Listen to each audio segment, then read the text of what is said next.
Hi ನಮಸ್ತೆ ಎಲ್ರಿಗೂ, ಹೇಗಿದ್ದೀರಾ? ವೆಲ್ಕಮ್ ಟು ಮನಸ್ಸು ಯೂಟ್ಯೂಬ್ ಚಾನಲ್. ಮನಸ್ಸು ಯೂಟ್ಯೂಬ್ ಚಾನಲ್ನ ಮತ್ತೊಂದು ವಿಡಿಯೋಗೆ ಸ್ವಾಗತ.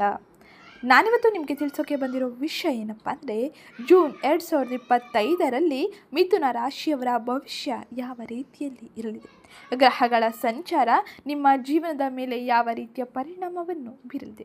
2025ರ ತಿಂಗಳಿನಲ್ಲಿ ಮಿಥುನ ರಾಶಿಯವರ ಜಾತಕ, ಆರೋಗ್ಯ, ಶಿಕ್ಷಣ, ಉದ್ಯೋಗ, ಆರ್ಥಿಕ ಸ್ಥಿತಿ, ಕುಟುಂಬ ಮತ್ತು ವ್ಯಾಪಾರದ ಸ್ಥಿತಿ ಯಾವ ರೀತಿಯಲ್ಲಿ ಇರಲಿದೆ, ನೀವು ಯಾವ ಕ್ಷೇತ್ರದಲ್ಲಿ ಎಚ್ಚರಿಕೆಯಿಂದ ಇರಬೇಕು, ಯಾವ ರೀತಿಯ ಪರಿಹಾರಗಳನ್ನು ತಪ್ಪದೆ ನೀವು ಪಾಲಿಸಬೇಕು ಎಂಬುದರ ಪೂರ್ತಿ ವಿವರವಾದ ಮಾಹಿತಿಯನ್ನು ಈ ವಿಡಿಯೋದಲ್ಲಿ ತಿಳಿಸ್ಕೊಡ್ತೀನಿ. ಅದಕ್ಕೋಸ್ಕರ ಇಲ್ಲಿಂದ ಕೊನೆವರೆಗೂ ವಿಡಿಯೋನ ಸ್ಕಿಪ್ ಮಾಡದೆ ನೋಡಿ. ಹಾಗೆ ಯಾರಿನ್ನೂ ಚಾನಲ್ಗೆ ಸಬ್ಸ್ಕ್ರೈಬ್ ಮಾಡ್ಕೊಂಡಿಲ್ಲ, ಚಾನಲ್ಗೆ ಸಬ್ಸ್ಕ್ರೈಬ್ ಮಾಡ್ಕೊಳ್ಳಿ. ಹಾಗೆ ವಿಡಿಯೋಗೊಂದು ಲೈಕ್ ಮಾಡೋದನ್ನ ಮರಿಬೇಡಿ. ಈ ವಿಡಿಯೋನ ನಿಮ್ಮ ಕುಟುಂಬದವರಿಗೆ, ಸ್ನೇಹಿತರಿಗೆ ಮತ್ತು ಮಿಥುನ ರಾಶಿಗೆ ಸೇರಿರೋ ಜನರಿಗೆ ಶೇರ್ ಮಾಡಿ. ಅವ್ರಿಗೂ ಕೂಡ ಮಾಹಿತಿನ ತಿಳಿಸ್ಕೊಟ್ಟಂಗಾಗುತ್ತೆ ಅಂತ ಹೇಳ್ತಾ ತಡ ಮಾಡೋದು ಬೇಡ, ಈಗ ವಿಡಿಯೋ ಕಡೆ ಗಮನ ಕೊಡೋಣ. ರಾಶಿ ಚಕ್ರದ 3ನೇ ರಾಶಿಯಾಗಿರುವ ಮಿಥುನ ರಾಶಿಯು ಇದು ರಾಶಿ ಚಕ್ರದ 60-90ನೇ ಡಿಗ್ರಿಗಳಿಗೆ ಒಳಗೊಂಡಿದೆ. ಮೃಗಶಿರ ನಕ್ಷತ್ರ 3ನೇ 4ನೇ ಪಾದಗಳು, ಆರ್ಧ ನಕ್ಷತ್ರ 4ನೇ ಪಾದಗಳು, ಪೂರ್ವವಸು ನಕ್ಷತ್ರ 1, 2 ಮತ್ತು 3ನೇ ಪಾದಗಳಲ್ಲಿ ಜನಿಸಿರುವವರು ಮಿಥುನ ರಾಶಿಯ ವ್ಯಾಪ್ತಿಗೆ ಬರಲಿದ್ದಾರೆ. ಈ ರಾಶಿಯ ಅಧಿಪತಿಯು ಬುಧನಾಗಿರಲಿದ್ದಾನೆ.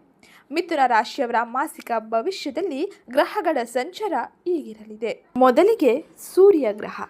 ನಿಮ್ಮ ರಾಶಿಯ 3ನೇ ಮನೆಯ ಅಧಿಪತಿಯಾದ ಸೂರ್ಯನು 1ನೇ ಮನೆಯಾದ ಮಿಥುನ ರಾಶಿಗೆ ಭಾನುವಾರ 15 ಜೂನ್ 2025ರಂದು ಪ್ರವೇಶಿಸುತ್ತಾನೆ. ಈ ಗೋಚರವು ನಿಮ್ಮ ವ್ಯಕ್ತಿತ್ವದ ಆಕರ್ಷಣೆಯನ್ನು ಮತ್ತು ಆತ್ಮವಿಶ್ವಾಸವನ್ನು ಹೆಚ್ಚಿಸುತ್ತದೆ. ಸಾಮಾಜಿಕವಾಗಿ ನಿಮಗೆ ಮನ್ನಣೆ ಲಭಿಸಲಿದೆ. ಇದು ಸೂರ್ಯನ ಗೋಚರ ಫಲದಿಂದಾಗಿ ಈ ತಿಂಗಳಿನಲ್ಲಿ ನೀವು ಅನುಭವಿಸುವ ಅನೇಕ ರೀತಿಯ ಬದಲಾವಣೆಯಾಗಿರಲಿದೆ. ಎರಡನೇದಾಗಿ ಬುಧ, ನಿಮ್ಮ ರಾಶಿಯಾಧಿಪತಿ. ನಿಮ್ಮ ರಾಶಿಯ 1ನೇ ಮತ್ತು 4ನೇ ಮನೆಯ ಅಧಿಪತಿಯಾದ ಬುಧನು 1ನೇ ಮನೆಯಾದ ಮಿಥುನ ರಾಶಿಗೆ ಶುಕ್ರವಾರ 6 ಜೂನ್ 2025ರಂದು ಪ್ರವೇಶಿಸುತ್ತಾನೆ. ನಂತರ ಭಾನುವಾರ 22 ಜೂನ್ 2025ರಂದು 2ನೇ ಮನೆಯಾದ ಕರ್ಕಾಟಕ ರಾಶಿಗೆ ಸಂಚರಿಸಲಿದ್ದಾನೆ. ಈ ಗೋಚರವು ನಿಮ್ಮ ಸಂವಹನ ಕೌಶಲ್ಯವನ್ನು ಮತ್ತು ಆರ್ಥಿಕ ನಿರ್ಮಾಣವನ್ನು ಸಕಾರಾತ್ಮಕವಾದ ಪರಿಣಾಮವನ್ನು ಬೀರಲಿದೆ. ಮಾತಿನ ರೀತಿಯಲ್ಲಿ ಸ್ಪಷ್ಟತೆ ಹೆಚ್ಚಾಗಲಿದೆ.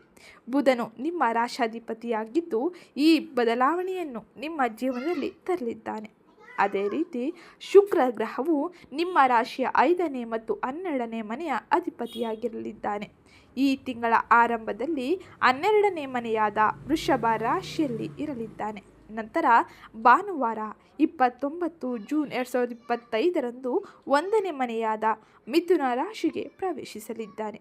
ಈ ಗೋಚಾರವು ನಿಮ್ಮ ಆಕರ್ಷಣೆ ಮತ್ತು ಸೃಜನಾತ್ಮಕವನ್ನು ಹೆಚ್ಚಿಸುತ್ತದೆ. ಮನರಂಜನಾ ಕಾರ್ಯಕ್ರಮಗಳ ಮೇಲೆ ಹೆಚ್ಚಿನ ಆಸಕ್ತಿಯನ್ನು ತರಲಿದೆ. ಇನ್ನು ಮಂಗಳ ಗ್ರಹ. ನಿಮ್ಮ ರಾಶಿಯ 6ನೇ ಮತ್ತು 11ನೇ ಮನೆಯ ಅಧಿಪತಿಯಾದ ಮಂಗಳನು 3ನೇ ಮನೆಯಾದ ಸಿಂಹ ರಾಶಿಗೆ ಶನಿವಾರ 7 ಜೂನ್ 2025ರಂದು ಪ್ರವೇಶಿಸುತ್ತಾನೆ. ಈ ಗೋಚಾರವು ನಿಮ್ಮ ಧೈರ್ಯವನ್ನು ಮತ್ತು ಸಂವಹನ ಶಕ್ತಿಯನ್ನು ಹೆಚ್ಚಿಸುತ್ತದೆ. ಆದರೆ ಅವಸರದ ನಿರ್ಣಯಗಳನ್ನು ದೂರವಿರಬೇಕು. ಹಾಗೆ ಸಣ್ಣ ಪ್ರಯಾಣಗಳಿಗೆ ಅವಕಾಶಗಳು ಸಿಗಲಿದೆ. ಇದು ನಿಮ್ಮ ರಾಶಿಯವರಿಗೆ ಮಂಗಳ ಗ್ರಹದ ಸಂಚಾರದಿಂದಾಗಿ ಸಿಗ್ತಾ ಇರೋ ಯೋಗ ಫಲವಾಗಿರಲಿದೆ. ಅದೇ ರೀತಿ ಗುರುವಿನ ಸಂಚಾರ ನಿಮ್ಮ ರಾಶಿಯವರಿಗೆ ಏನೆಲ್ಲ ಯೋಗ ಫಲಗಳನ್ನು ನೀಡಲಿದೆ ಎಂದು ತಿಳಿಯೋಣ. ನಿಮ್ಮ ರಾಶಿಯ 7ನೇ ಮತ್ತು 10ನೇ ಮನೆಯಾದ ಅಧಿಪತಿಯಾದ ಗುರುವು ಈ ತಿಂಗಳು ಪೂರ್ತಿ 1ನೇ ಮನೆಯಾದ ಮಿಥುನ ರಾಶಿಯಲ್ಲಿ ಸಂಚರಿಸುತ್ತದೆ. ಈ ಸ್ಥಾನವು ವೈಯಕ್ತಿಕ ಅಭಿವೃದ್ಧಿಗೆ ಮತ್ತು ಪಾಲುದಾರಿಕೆಗೆ ಸಂಬಂಧಿಸಿದಂತೆ ಅನುಕೂಲಕರವಾಗಿರಲಿದೆ. ವಿವಾಹವಾಗದವರಿಗೆ ವಿವಾಹದ ಪ್ರಯತ್ನಗಳು ಮುಂದುವರಿಯುತ್ತದೆ. ಹಾಗಾಗಿ ಇದು ನಿಮ್ಮ ರಾಶಿಯವರಿಗೆ ಈ ತಿಂಗಳು ಜೂನ್ ತಿಂಗಳಿನಲ್ಲಿ ಗುರು ನೀಡುತ್ತಿರುವ ಉತ್ತಮ ಯೋಗ ಫಲವಾಗಿರಲಿದೆ. ಅದೇ ರೀತಿ ಶನಿಯ ಪ್ರಭಾವ ನಿಮ್ಮ ರಾಶಿಯವರಿಗೆ ಹೇಗಿರಲಿದೆ ಎಂದು ತಿಳಿಯೋಣ.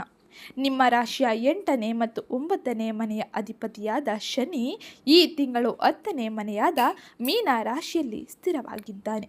ಈ ಗೋಚರವು ವೃತ್ತಿ ಜೀವನದಲ್ಲಿ ಸ್ಥಿರತೆಯನ್ನು, ಅದೇ ರೀತಿ ಹೆಚ್ಚುವರಿ ಜವಾಬ್ದಾರಿಯನ್ನು ಸೂಚಿಸುತ್ತದೆ. ದೀರ್ಘಕಾಲೀನ ಯೋಜನೆಗಳಿಗೆ ಅನುಕೂಲಕರವಾಗಿರಲಿದೆ. ಅದೇ ರೀತಿ ರಾಹುವಿನ ಸಂಚಾರವು ನಿಮ್ಮ ಜಾತಕದವರಿಗೆ ಯಾವ ರೀತಿಯ ಪ್ರಭಾವವನ್ನು ಬೀರಲಿದೆ, ಜೂನ್ ತಿಂಗಳಿನಲ್ಲಿ ರಾಹುವಿನ ಪ್ರಭಾವ ಯಾವ ರೀತಿಯಲ್ಲಿ ಇರಲಿದೆ ಎಂದು ತಿಳಿಯೋಣ. ರಾಹು ನಿಮ್ಮ ರಾಶಿಯ 9ನೇ ಮನೆಯಾದ ಕುಂಭ ರಾಶಿಯಲ್ಲಿ ಈ ತಿಂಗಳು ಸ್ಥಿರವಾಗಿರುತ್ತಾನೆ. ಈ ಸ್ಥಾನವು ಅನಿರೀಕ್ಷಿತ ಅವಕಾಶಗಳನ್ನು ಮತ್ತು ಜ್ಞಾನ ವಿಸ್ತರಣೆಯನ್ನು ಸೂಚಿಸುತ್ತದೆ. ಆಧ್ಯಾತ್ಮಿಕ ಕಾರ್ಯಕ್ರಮಗಳ ಮೇಲೆ ಆಸಕ್ತಿಯನ್ನು ಹೆಚ್ಚಿಸುತ್ತದೆ. ಇದು ನಿಮ್ಮ ರಾಶಿಯವರಿಗೆ ರಾಹುವಿನ ಪ್ರಭಾವವಾಗಿರಲಿ. ಅದೇ ರೀತಿ ಕೇತು ನಿಮ್ಮ ಮೇಲೆ ಯಾವ ರೀತಿಯ ಪ್ರಭಾವವನ್ನು ಬೀರಲಿದ್ದಾನೆ ಎಂದು ತಿಳಿಯೋಣ. ಕೇತು ನಿಮ್ಮ ರಾಶಿಯ 3ನೇ ಮನೆಯಾದ ಸಿಂಹ ರಾಶಿಯಲ್ಲಿ ಈ ತಿಂಗಳು ಸ್ಥಿರವಾಗಿ ಇರಲಿದ್ದಾನೆ. ಈ ಗೋಚಾರವು ಆಧ್ಯಾತ್ಮಿಕ ಆಲೋಚನೆಗಳನ್ನು ಮತ್ತು ಸಹೋದರ ಸಂಬಂಧಗಳನ್ನು ಆಳವಾಗಿ ತಿಳಿದುಕೊಳ್ಳುವಂತೆ ಮಾಡಲಿದೆ. ಧಾರ್ಮಿಕ ಕಾರ್ಯಕ್ರಮಗಳಲ್ಲಿ ಭಾಗವಹಿಸುವಂತೆ ಮಾಡಲಿದೆ. ಇದು ಗ್ರಹಗಳ ಸಂಚಾರದಿಂದಾಗಿ ನೀವು ಅನೇಕ ರೀತಿಯ ಬದಲಾವಣೆಯನ್ನು ಯಾವ ರೀತಿಯಲ್ಲಿ ಪಡೆಯಲಿದ್ದೀರಿ ಎಂದು ತಿಳಿಸಿದ್ದೀನಿ. ಅದೇ ರೀತಿ ಈ ತಿಂಗಳಲ್ಲಿ ವೃತ್ತಿ, ವ್ಯವಹಾರ, ಆರ್ಥಿಕ ಸ್ಥಿತಿ, ಉದ್ಯೋಗ ಮತ್ತು ನೀವು ವಿದ್ಯಾರ್ಥಿಗಳಿದ್ದರೆ ವಿದ್ಯಾರ್ಥಿಗಳ ಜೀವನ ಯಾವ ರೀತಿಯಲ್ಲಿ ಇರಲಿದೆ ಎಂದು ವಿವರವಾಗಿ ಈಗ ತಿಳಿಯೋಣ. ಅದಕ್ಕಿಂತ ಮುಂಚೆ ವಿಡಿಯೋಗೊಂದು ಲೈಕ್ ಮಾಡಿ, ಚಾನಲ್ಗೆ ಸಬ್ಸ್ಕ್ರೈಬ್ ಮಾಡ್ಕೊಳ್ಳೋದನ್ನ ಮರ್ತಿದ್ರೆ ಚಾನಲ್ಗೆ ಸಬ್ಸ್ಕ್ರೈಬ್ ಮಾಡ್ಕೊಳ್ಳಿ. ಮಿಥುನ ರಾಶಿ ಫಲಗಳು ಜೂನ್ ತಿಂಗಳಿನಲ್ಲಿ ಯಾವ ರೀತಿಯಲ್ಲಿ ಇರಲಿದೆ. ಈ ತಿಂಗಳು ಮಿಥುನ ರಾಶಿಯವರಿಗೆ ಮಿಶ್ರ ಫಲಿತಾಂಶಗಳು ಇರಲಿದೆ. ಸೂರ್ಯ, ಬುಧ ಮತ್ತು ಗುರು 1ನೇ ಮನೆಯಲ್ಲಿ ಸಂಚರಿಸಲಿದ್ದಾರೆ.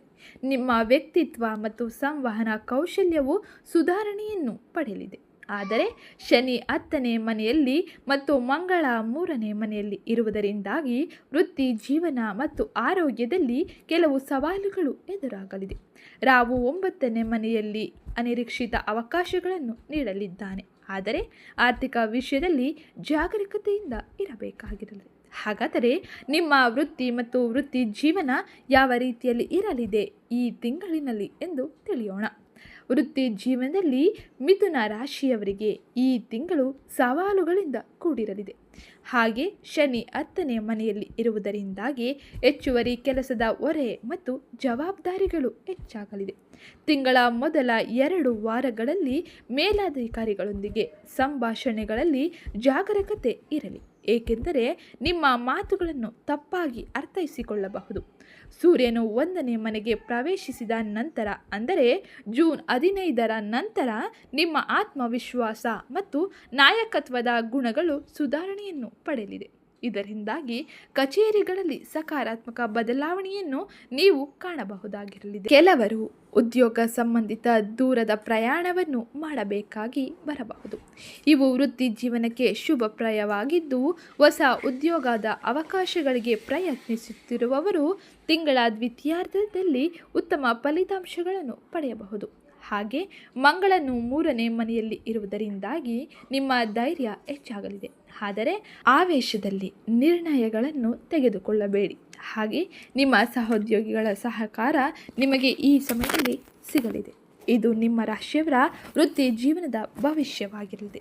ಜೂನ್ ತಿಂಗಳಿನಲ್ಲಿ ಮಿಥುನ ರಾಶಿಯವರ ಅನೇಕ ರೀತಿಯ ಬದಲಾವಣೆಯು ಆಗಲಿದೆ. ಅದೇ ರೀತಿ ಆರ್ಥಿಕ ಸ್ಥಿತಿ ಯಾವ ರೀತಿಯಲ್ಲಿ ಇರಲಿದೆ, ಮಿಥುನ ರಾಶಿಯವರು ಯಾವ ರೀತಿಯ ಎಚ್ಚರಿಕೆಯನ್ನು ವಹಿಸಬೇಕು ಎಂದು ತಿಳಿಯೋಣ. ಆರ್ಥಿಕವಾಗಿ ಈ ತಿಂಗಳು ಸ್ವಲ್ಪ ಕಠಿಣವಾಗಿದ್ದರೂ ಕೂಡ ಶುಕ್ರನು 12ನೇ ಮನೆಯಲ್ಲಿ ಇರುವುದರಿಂದಾಗಿ ಮೊದಲ 3 ವಾರದಲ್ಲಿ ಕುಟುಂಬದ ಆರೋಗ್ಯ ಸಮಸ್ಯೆಗಳು ಅಥವಾ ಗೃಹ ಸಂಬಂಧಿತ ವಿಷಯಗಳಿಗಾಗಿ ಆರ್ಥಿಕ ಖರ್ಚುಗಳು ಇರಬಹುದು. ಬುಧನು 2ನೇ ಮನೆಗೆ ಪ್ರವೇಶಿಸಿದ ನಂತರ, ಅಂದರೆ ಜೂನ್ 22ರ ನಂತರ ಆರ್ಥಿಕ ನಿರ್ಣಯಗಳು ಸ್ಥಿರವಾಗಿರುತ್ತದೆ ಮತ್ತು ಹಿಂದೆ ಬರಬೇಕಾದ ಹಣ ಲಭಿಸಬಹುದು. ಶುಕ್ರನು 1ನೇ ಮನೆಗೆ ಪ್ರವೇಶವನ್ನು ಪಡೆಯುವುದರಿಂದಾಗಿ, ಅಂದರೆ ಜೂನ್ 29ರ ನಂತರ ತಿಂಗಳ ಕೊನೆಯಲ್ಲಿ ಆರ್ಥಿಕ ಸ್ಥಿತಿ ಸುಧಾರಣೆಯನ್ನು ಪಡೆಯಲಿದೆ. ಸ್ಥಿರಾಸ್ತಿಗಳು ಅಥವಾ ವಾಹನ ಖರೀದಿಗೆ ಅವಕಾಶಗಳು ಲಭಿಸಲಿದೆ. ತಿಂಗಳ ಕೊನೆಯ ವಾರಗಳಲ್ಲಿ ನೀವು ಕಾಯುತ್ತಿದ್ದ ಒಳ್ಳೆಯ ಸುದ್ದಿ ನಿಮಗೆ ಸಿಗಲಿದೆ, ಏಕೆಂದರೆ ಶನಿಯ ಪ್ರಭಾವದಿಂದ ಆರ್ಥಿಕ ಏರಿಳಿತಗಳು ಉಂಟಾಗಬಹುದು. ಅನಗತ್ಯ ಖರ್ಚುಗಳು ನಿಯಂತ್ರಿಸುವುದರಿಂದಾಗಿ ಆರ್ಥಿಕ ಒತ್ತಡ ಕಡಿಮೆಯಾಗಲಿದೆ. ಹಾಗೆ ಹೂಡಿಕೆಗಳ ವಿಷಯಗಳಲ್ಲಿ ಜಾಗರೂಕತೆಯಿಂದ ಇರುವುದು ಉತ್ತಮವಾಗಿರಲಿದೆ. ಇನ್ನು ಈ ತಿಂಗಳಿನಲ್ಲಿ ಕೌಟುಂಬಿಕ ಜೀವನ ಮಿಥುನ ರಾಶಿಯವರಲ್ಲಿ ಯಾವ ರೀತಿಯ ಬದಲಾವಣೆಯನ್ನು ತರಲಿದೆ, ಯಾವ ರೀತಿಯ ಎಚ್ಚರಿಕೆಯನ್ನು ವಹಿಸಬೇಕು ಎಂದು ತಿಳಿಯೋಣ. ಕೌಟುಂಬಿಕವಾಗಿ ಈ ತಿಂಗಳು ಸಾಮಾನ್ಯ ಫಲಿತಾಂಶವನ್ನು ನೀಡಲಿದೆ. ಶುಕ್ರನು 12ನೇ ಮನೆಯಲ್ಲಿರುವುದರಿಂದಾಗಿ ಕುಟುಂಬದ ಸದಸ್ಯರ ಆರೋಗ್ಯದ ಸಮಸ್ಯೆಗಳಿಗೆ ಈ ಸಮಯ ಹಣ ಖರ್ಚು ಮಾಡಬೇಕಾಗಿ ಬರಲಿದೆ. ವಿಶೇಷವಾಗಿ ಜೀವನ ಸಂಗಾತಿ ಅಥವಾ ಪೋಷಕರ ಆರೋಗ್ಯದ ಮೇಲೆ ಗಮನವನ್ನು ಇಡುವುದು ಅಗತ್ಯವಾಗಿರಲಿದೆ. ಗುರು 1ನೇ ಮನೆಯಲ್ಲಿ ಇರುವುದರಿಂದಾಗಿ ನಿಮ್ಮ ಸ್ನೇಹಿತರು ಮತ್ತು ಬಂಧುಗಳಿಂದ ಬೆಂಬಲ ಲಭಿಸಲಿದೆ. ಇದು ಮಾನಸಿಕ ವಿಶ್ರಾಂತಿಯನ್ನು ನೀಡಲಿದೆ. ಮಂಗಳ ಮತ್ತು ಕೇತು 3ನೇ ಮನೆಯಲ್ಲಿ ಇರುವುದರಿಂದಾಗಿ ಸಹೋದರಿಯೊಂದಿಗೆ ಸಂಬಂಧ ಬಲವಾಗಲಿದೆ. ಆದರೆ ಸಣ್ಣ ಪುಟ್ಟ ತಪ್ಪು ತಿಳುವಳಿಕೆಗಳು ಉಂಟಾಗಬಹುದು. ಆದ್ದರಿಂದ ಸಹನೆಯಿಂದ ವ್ಯವಹಾರವನ್ನು ಮಾಡುವುದು ಉತ್ತಮ. ತಿಂಗಳ ದ್ವಿತೀಯಾರ್ಧದಲ್ಲಿ ಕುಟುಂಬದಲ್ಲಿ ಸಕಾರಾತ್ಮಕ ಬದಲಾವಣೆಯೂ ಆಗಲಿದೆ. ಶುಭ ಕಾರ್ಯಗಳು ನಡೆಯುವುದರ ಜೊತೆಗೆ ನೀವು ಈ ಸಮಯದಲ್ಲಿ ಶುಭ ಸುದ್ದಿಯನ್ನು ಪಡೆಯಬಹುದಾಗಿರಲಿದೆ. ಇನ್ನು ಈ ತಿಂಗಳಿನಲ್ಲಿ ನಿಮ್ಮ ಆರೋಗ್ಯ ಯಾವ ರೀತಿಯಲ್ಲಿ ಇರಲಿದೆ ಎಂದು ತಿಳಿಯೋಣ.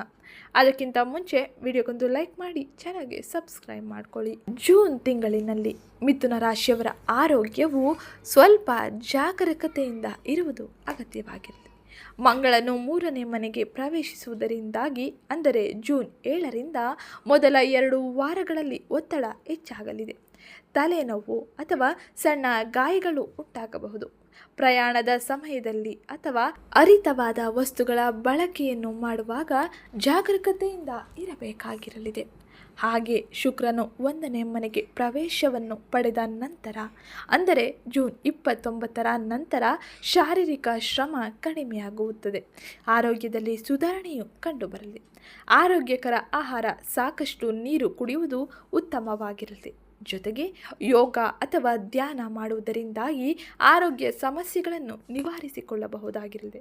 ವಿಶೇಷವಾಗಿ ನರಗಳು, ಶ್ವಾಸಕೋಶ ಸಂಬಂಧಿಸಿದಂತೆ ಸಮಸ್ಯೆಗಳಿಂದ ನೀವು ಜಾಗರೂಕತೆಯಿಂದ ಇರಬೇಕು. ಹಾಗಾಗಿ ಎಚ್ಚರಿಕೆ ಇರಲಿ. ಆರೋಗ್ಯದ ಬಗ್ಗೆ ನಿಗಾ ಇಡುವುದು ಉತ್ತಮವಾಗಿರಲಿದೆ. ಅದೇ ರೀತಿ ಮಿಥುನ ರಾಶಿಯವರ ವ್ಯಾಪಾರ ಸ್ಥಿತಿ ಜೂನ್ ತಿಂಗಳಿನಲ್ಲಿ ಯಾವ ರೀತಿ ಇರಲಿದೆ ಎಂದು ತಿಳಿಯೋಣ. ವ್ಯಾಪಾರಸ್ಥರಿಗೆ ಈ ತಿಂಗಳು ಸಾಮಾನ್ಯ ಫಲಿತಾಂಶವನ್ನು ನೀಡಲಿದೆ. ಮಂಗಳನು 3ನೇ ಮನೆಯಲ್ಲಿ ಇರುವುದರಿಂದಾಗಿ ವ್ಯಾಪಾರದಲ್ಲಿ ಅಡೆತಡೆಗಳು ಮತ್ತು ವಿಳಂಬ ಎದುರಾಗಲಿದೆ. ನಿಮ್ಮ ಕಠಿಣ ಪರಿಶ್ರಮವನ್ನು ನೀವು ಲಾಭದ ರೀತಿಯಲ್ಲಿ ಪಡೆಯಲಿದ್ದೀರಿ. ಸಾಮಾನ್ಯವಾಗಿ ಗುರು 1ನೇ ಮನೆಯಲ್ಲಿ ಇರುವುದರಿಂದಾಗಿ ಹೊಸ ಪಾಲುದಾರಿಕೆಗಳು ಅಥವಾ ಗ್ರಾಹಕರೊಂದಿಗೆ ಸಂಬಂಧಗಳು ಉಂಟಾಗುವ ಸಾಧ್ಯತೆ ಇದೆ. ಆದರೆ ದೊಡ್ಡ ಹೂಡಿಕೆಗಳು ಅಥವಾ ವಿಸ್ತರಣೆಗೆ ಈ ತಿಂಗಳು ಅನುಕೂಲಕರವಾಗಿಲ್ಲ. ಶುಕ್ರನು 1ನೇ ಮನೆಗೆ ಪ್ರವೇಶಿಸಿದ ನಂತರ, ಅಂದರೆ ಜೂನ್ 29ರ ನಂತರ ವ್ಯಾಪಾರಕ್ಕೆ ಸಂಬಂಧಿತ ಚರ್ಚೆಗಳು ಯಶಸ್ವಿಯಾಗಿರಲಿದೆ. ತಿಂಗಳ ಕೊನೆಯ ವಾರದಲ್ಲಿ ಹೊಸ ಒಪ್ಪಂದಗಳಿಗೆ ಪ್ರಯತ್ನ ಪಡುವುದು ಉತ್ತಮವಾಗಿರಲಿದೆ, ಶುಭಪ್ರದವಾಗಿರಲಿದೆ. ನಿಮ್ಮ ಸಂವಹನ ಕೌಶಲ್ಯಗಳು ವ್ಯಾಪಾರದಲ್ಲಿ ನಿಮಗೆ ಸಹಕಾರಿಯಾಗಿರಲಿದೆ. ಇನ್ನು ಜೂನ್ ತಿಂಗಳಿನಲ್ಲಿ ಮಿಥುನ ರಾಶಿಗೆ ಸೇರಿದ ವಿದ್ಯಾರ್ಥಿಗಳಿಗೆ, ಶಿಕ್ಷಣ ಸಂಸ್ಥೆಯಲ್ಲಿ ಇರುವವರಿಗೆ ಯಾವ ರೀತಿಯ ಫಲಿತಾಂಶಗಳು ದೊರೆಯಲಿದೆ ಎಂದು ತಿಳಿಯೋಣ. ವಿದ್ಯಾರ್ಥಿಗಳಿಗೆ ಈ ತಿಂಗಳು ಸಾಮಾನ್ಯ ಸಮಯವಾಗಿರಲಿದೆ. ಬುಧನು 1ನೇ ಮನೆಯಲ್ಲಿರುವಾಗ, ಅಂದರೆ ಜೂನ್ 6ರಿಂದ 22ರವರೆಗೂ ಓದಿನ ಮೇಲೆ ಏಕಾಗ್ರತೆ ಮತ್ತು ಕಲಿಯುವ ಆಸಕ್ತಿ ಹೆಚ್ಚಾಗುತ್ತದೆ. ಆದರೆ ಮಂಗಳ 3ನೇ ಮನೆಯಲ್ಲಿ ಇರುವುದರಿಂದಾಗಿ ಮನರಂಜನೆ ಅಥವಾ ಸಾಮಾನ್ಯ ಚಟುವಟಿಕೆಗಳ ಮೇಲೆ ಹೆಚ್ಚಿನ ಗಮನ ಹೋಗಬಹುದು. ರಾಹು 9ನೇ ಮನೆಯಲ್ಲಿ ಇರುವುದರಿಂದಾಗಿ ವಿದ್ಯಾ ಸಂಬಂಧಿತ ಪ್ರಯಾಣಗಳನ್ನು ಅಥವಾ ಹೊಸ ವಿಷಯಗಳನ್ನು ಕಲಿಯಲು ಅವಕಾಶಗಳು ದೊರೆತಿದೆ. ಸ್ಪರ್ಧಾತ್ಮಕ ಪರೀಕ್ಷೆಗಳಿಗೆ ಸಿದ್ಧತೆಯನ್ನು ನಡೆಸುತ್ತಿರುವ ವಿದ್ಯಾರ್ಥಿಗಳಿಗೆ ಜೂನ್ ದ್ವಿತೀಯಾರ್ಧದಲ್ಲಿ ಉತ್ತಮ ಫಲಿತಾಂಶಗಳು ಬರಲಿದೆ. ಓದಿಗೆ ಸಮಯವನ್ನು ಮೀಸಲಿಡುವುದರಿಂದಾಗಿ ಪರೀಕ್ಷೆಗಳಲ್ಲಿ ಕಡಿಮೆ ಅಂಕಗಳ ಸಮಸ್ಯೆಗಳು ನಿವಾರಿಸುತ್ತದೆ. ಉನ್ನತ ಶಿಕ್ಷಣಕ್ಕೆ ಯೋಜನೆಗಳನ್ನು ಹಾಕಿಕೊಳ್ಳುವುದರಿಂದಾಗಿ ಇದು ಉತ್ತಮ ಮಾರ್ಗವಾಗಿರಲಿದೆ. ನೀವು ಉತ್ತಮ ಅಂಕಗಳನ್ನು ಪಡೆಯಬಹುದಾಗಿರಲಿದೆ. ಅದೇ ರೀತಿ ಮಿಥುನ ರಾಶಿಗೆ ಸೇರಿರೋ ಜನರು ಈ ತಿಂಗಳಿನಲ್ಲಿ ಮಾಡಬೇಕಾದ ಕೆಲವು ಜ್ಯೋತಿಷ್ಯ ಪರಿಹಾರವನ್ನು ನಾನು ಇಲ್ಲಿ ತಿಳಿಸ್ಕೊಡ್ತೀನಿ. ಅದಕ್ಕೋಸ್ಕರ ನೀವು ವಿಡಿಯೋಗೊಂದು ಲೈಕ್ ಮಾಡಿ ಚಾನಲ್ಗೆ ಸಬ್ಸ್ಕ್ರೈಬ್ ಮಾಡ್ಕೊಳ್ಳಿ. ಜೊತೆಗೆ ಈ ವಿಡಿಯೋನ ನಿಮ್ಮ ಕುಟುಂಬದವರಿಗೆ, ಸ್ನೇಹಿತರಿಗೆ ಮತ್ತು ಮಿಥುನ ರಾಶಿಯವರಿಗೆ ಶೇರ್ ಮಾಡಿ ಅವರಿಗೂ ಕೂಡ ಮಾಹಿತಿನ ತಿಳಿಸ್ಕೊಡಿ. ನೀವು ಈ ತಿಂಗಳಿನಲ್ಲಿ ತಪ್ಪದೆ ಮಾಡಬೇಕಾದ ಜ್ಯೋತಿಷ್ಯ ಪರಿಹಾರಗಳು ಇವುಗಳಾಗಿರಲಿದೆ. ಬುಧವಾರದ ದಿನ ಗಣೇಶನಿಗೆ ಮುತ್ತುಗದ ಎಲೆಗಳಿಂದ ಅರ್ಚನೆ ಮಾಡುವುದರಿಂದಾಗಿ ವೃತ್ತಿ ಮತ್ತು ಶಿಕ್ಷಣದಲ್ಲಿನ ಅಡೆತಡೆಗಳು ದೂರವಾಗಲಿದೆ. ಮಾನಸಿಕ ಶಾಂತಿಯು ಲಭಿಸಲಿದೆ. ಇನ್ನು ಜ್ಯೋತಿಷ್ಯ ಪರಿಹಾರವಾಗಿ ಶುಕ್ರವಾರದ ದಿನ ಲಕ್ಷ್ಮೀ ದೇವಿಗೆ ಬಿಳಿ ಹೂವುಗಳನ್ನು ಅರ್ಪಿಸುವುದರಿಂದಾಗಿ ಆರ್ಥಿಕ ಸ್ಥಿರತೆ ಹೆಚ್ಚಾಗಲಿದೆ ಮತ್ತು ಕುಟುಂಬದಲ್ಲಿ ಸಂತೋಷ ಉಂಟಾಗಲಿದೆ.